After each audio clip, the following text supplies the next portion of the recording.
It is truly mind-bending to think about. Beat?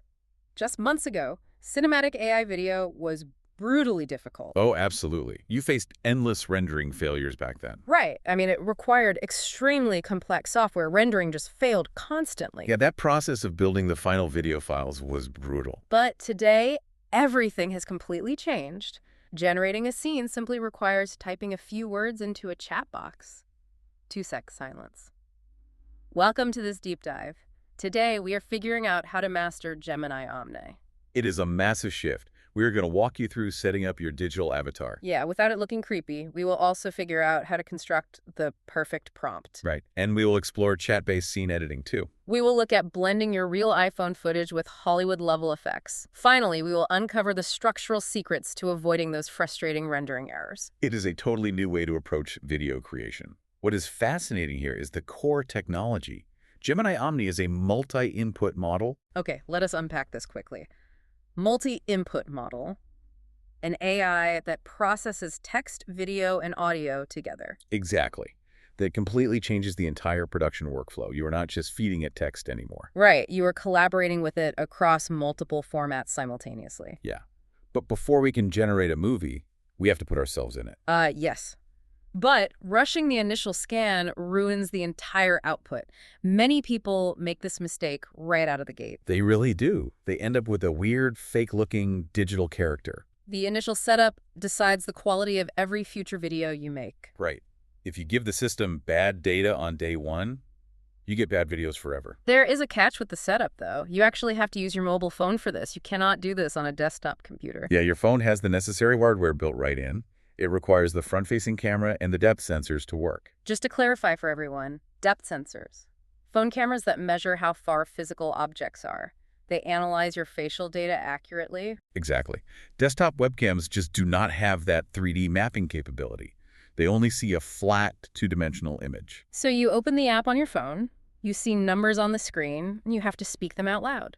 That step is actually crucial for the audio-visual sync. Because it teaches the AI how your specific mouth moves. Right. It matches your physical mouth movement directly to your unique voice. Then, you move your head slowly in a circle. And you also move it side to side. Yeah, but you must keep your shoulders completely still during this process. It feels like setting up Face ID, but for a Hollywood stand-in. Beat.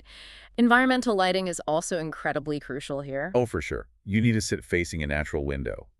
Or you must use a strong, direct room light. Because you can never have light shining from behind you. Right. It creates dark, muddy shadows across your features. The AI completely fails to read your face clearly. Dark edges confuse the system's depth perception, right? Yeah, it ruins the borders around your hair and clothes. That causes weird visual glitches later. The system is also incredibly strict about your expression during the scan. You must maintain a strictly neutral expression. A small, subtle smile is perfectly fine. But why is a completely neutral expression so strongly required here? Well, exaggerated expressions bake permanent distortion into the baseline model. Oh, really? Yeah.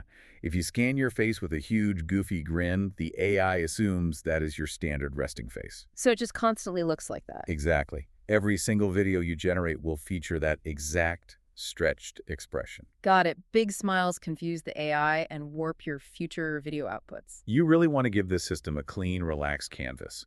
From that baseline, it can artificially generate sadness, anger, or joy much more accurately. Okay, now that our digital face is completely calibrated, we move to the fun part. How do we actually get on screen without burning through our wallet? That is a very real, practical concern for creators. Video generation takes massive amounts of serious computing power. And processing video commands directly on the main Gemini interface is expensive. Very expensive. It drains your account credits incredibly rapidly. You will run out of rendering attempts before you even finish your first scene. Yeah, to avoid that trap, you should use Google Labs. Specifically, you want to use their Flow workspace. Flow is an experimental testing environment, right? Built specifically for pro users, yeah. It lets you test custom prompts freely without those strict credit limits. What about the digital avatar you just spent time making? It syncs instantly between both workspaces under one single login. Oh, nice. It creates a seamless transition for the user. You build the avatar once, and it lives across the entire ecosystem. Once we are inside the Flow workspace, we need to write commands. For total beginners, diving right into complex prompting is It overwhelming. really is. So you should probably start with the ready templates. Templates are a fantastic starting point for learning the visual language. Yeah, you can select pre-built visual styles like pastel film or Japanese anime. Or even something heavily stylized like comic book. The system automatically handles all the complex lighting and color math behind the scenes. You do not need to think about complicated camera terminology yet. But eventually, you will definitely want more creative control. You will want to write your own custom prompts from scratch. Definitely. And writing custom prompts requires a very specific 5-part structure. You need a subject, an action, a location, specific lighting, and a camera angle. Right. If we connect this to the bigger picture, it is like stacking Lego blocks of data. You build the scene piece by piece. Yeah, ensuring the AI understands every single layer. Let us look at a great science fiction example. Imagine asking the system for a 10-second video. The subject is a lone astronaut. The action is standing still and looking up. The location is the dusty red surface of Mars facing a massive glowing crystal monument. The lighting block would be neon blue ambient lighting. And the final camera angle is a cinematic medium shot. It is incredibly specific. Beat. You know, I still wrestle with prompt drift myself. It happens to everyone at first. Just to define that, prompt drift, when AI outputs slowly change away from your idea. Exactly. But let me push back on this strict 5-part structure for a second.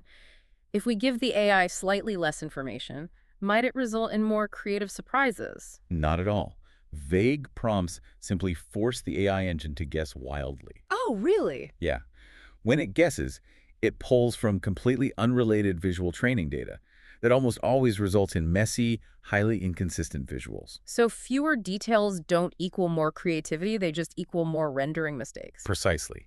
It makes the system incredibly noisy with conflicting visual information. A strict structure acts like guardrails for the rendering engine. Okay, once you finally generate that very first 10-second clip, you realize something immediately. It is rarely completely perfect on the first try. And this is exactly where Omni completely separates itself from older tools. Right. With older generation tools, you just had to start completely over. You crossed your fingers, changed a word, and tried again. Yeah, it was super frustrating. But here, you literally converse with the editor. Omni allows step-by-step scene editing directly inside the chat interface. It feels exactly like working alongside a human video editor. It really does. Wow. Let us look at the first major editing feature available. You can continue scenes directly from the last exact frame. This fundamentally fixes the old problem of AI videos being painfully short. Yes, the AI catches the absolute last frame of your 10-second clip. It uses that exact frozen frame as the starting point for the next clip. So your character can realistically stand up from a chair. Then in the next prompt, they can walk slowly to the door. And the story flows smoothly forward. The complex room lighting stays identical across both clips too. The second feature is editing one very specific detail inside the frame. This represents a massive technical achievement in spatial computing. You can tell the chat editor to change the color of your shirt to light blue. And the engine leaves everything else in the scene perfectly intact. The rainy weather, your facial expression, and the background do not change at all. It is amazing. The third feature focuses heavily on generating silent cinematic clips. Because we do not always need people talking directly to the camera in a video. Right. Sometimes quiet, slow-motion scenes carry much more emotional weight for the viewer. You can focus on small, highly detailed environmental elements. Imagine generating a close-up of heavy raindrops falling on a car window at night. With blurry, colorful city neon lights glowing in the deep background. Focusing on small, tight details creates highly stable, incredibly artistic footage. It really does. But I have a practical question about this step-by-step chat editing process. Let us say I want a blue shirt and I also want rainy weather. Does asking for multiple major changes at once save me processing time? No, actually. That is a very common mistake new users make. Oh, really? Yeah. Combining multiple structural edits at the exact same time deeply confuses the AI. Yeah. It usually ruins the parts of the clip that were already beautiful. Makes sense. Changing too much at once breaks the system's focus. Right, and you end up wasting your valuable rendering credits. You should only change one specific detail per chat turn to keep the AI stable. Okay, we are going to take a brief pause for a message from our sponsors. Mid-roll sponsor, break placeholder. And we are back. We have spent time talking about building totally synthetic worlds so far. Yeah, we have. But The real magic happens when we inject actual reality into the Omni engine. This is where the tool becomes incredibly practical for everyday smartphone users. We can actually edit real physical videos from our own camera rolls. You can just use your phone to record a normal, real video outside. You might simply film a quiet, empty city street, or you might record a snowy mountain out the window of a moving car. Then you upload that real video clip directly into the chat interface, and you ask the AI to add entirely magical elements to it. Like you could ask it to add a massive flowing waterfall pouring down that real mountain. Exactly. The system automatically analyzes exactly how your physical camera was moving. It perfectly tracks the original camera movement. The virtual computer-generated water blends naturally with the real pine trees beat. You can also use the system to create highly emotional photo montages. You just upload your regular, everyday photos directly to the Uploads menu. You should definitely avoid using any photos of famous people, though. Yeah, the Flow platform actively blocks those requests due to strict safety guardrails. But with your own family photos, you just ask the system for a story. The AI intelligently adds very smooth transition effects between the images. It adds gentle cinematic camera zooms to create a lively, moving memory video. It is super cool. You can even add stunning effects to a single static portrait photo. You just upload a standard close-up face photo into the chat. The system mathematically calculates the space layers of the hair and eyes. Space layers. Invisible 3D slices the AI builds from a flat photo. Right. It uses these invisible layers to add natural micro-movements to the still image. It creates the hyper-realistic effect of wind blowing gently through the subject's hair. Or it makes the character's eyes blink naturally looking around the room. And it does all this without artificially altering the original face details. Whoa. Beat. Imagine scaling to 1 billion queries. The processing power required to do that instantly across the globe is staggering. It is exactly like having an entire Hollywood VFX department sitting inside a text box. It really is. But how exactly does it calculate something complex like wind in a flat 2D photo? It calculates those spatial layers between the individual strands of hair and the background. So it actually maps out the depth. Yeah. This allows the AI engine to simulate realistic 3D depth and physical movement. Ah, it cuts the photo into 3D layers to create natural movement. Yes, exactly. It separates the human subject from the background mathematically, allowing independent motion. To truly master this entire system, we need to understand the engine under the hood. Right. We need to optimize our daily workflow to perfectly match its technical capabilities. The underlying technology driving this incredible speed is called the Flash model. The Flash model, a lightweight AI designed for extremely fast video processing. Thanks to this streamlined model, a complex 10-second scene generates in under 2 minutes. That rapid turnaround speed completely changes how digital creators actually work. In the past, you painfully waited 30 minutes just for a short, blurry clip. Yeah, it was agonizing. It is helpful to compare Gemini Omni against the other major AI video tools out there. For instance, we can look at Sora from OpenAI.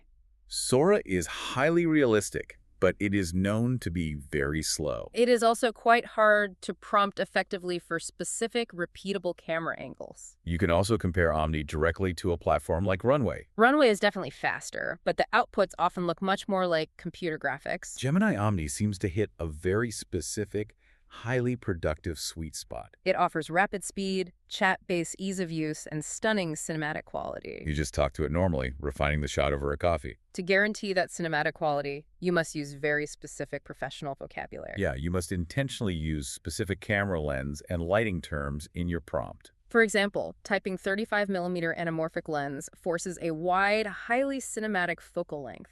It perfectly simulates the optical characteristics of a special movie camera lens. Another incredibly great phrase to use is shallow depth of field. Shallow depth of field. Oh! Blurring the background so your main subject stands out. It mathematically separates the extremely sharp subject from the blurry background behind them. You should also actively avoid using vague, poetic adjectives like surreal, because they just confuse the rendering process and create messy visual noise. Beat. There is one final critical insight regarding your daily workflow. You must treat the 10-second output limit as a structural requirement. Do not view it as a software flaw or a frustrating limitation. Right. But honestly, isn't a strict 10-second limit incredibly frustrating if you want to make a short film? Not necessarily. Actively scripting your story around 10-second cuts creates much faster, more attractive pacing. Oh, I see. It also strongly prevents the severe rendering errors that frequently happen in long, continuous AI generations. Right. Forced brevity actually leads to a much better, tighter story. It fundamentally forces you to think exactly like a traditional film editor. You shoot small, perfect scenes, and you stitch them all together later. So what does this all mean? This brings us to the big idea of this entire deep dive. Gemini Omni is an incredibly powerful multi-input system. It fundamentally democratizes high-end cinematic creation for absolutely everyone with a smartphone. It completely removes those massive, complex, technical barriers that used to stop creative people. By using very simple chat interactions, literally anyone can create breathtaking art. You simply follow a strict 5-part prompt structure to guide the engine. You test your wild ideas safely inside the free flow workspace. And you must remember to edit only one specific detail at a time. Anyone can now direct a high-quality, deeply emotional video in mere minutes. We highly encourage you to open the app on your phone today. Yeah, just give it a try. Set up your digital face carefully while facing a bright, natural window. Try generating your very first 10-second cinematic clip. Beat. We started today by talking about how easily we can now generate these cinematic scenes. We are just typing basic words into a small chat box. If we can now upload a simple, fading childhood photo and instantly generate a hyper-realistic moving memory, Right. with physical wind blowing in our hair and a warm smile forming on our face, what happens to the truth of our own past? Wow, yeah. When our camera rolls become digital canvases, how will we remember what actually happened versus what we simply prompted into existence? Something to think about. Until next time.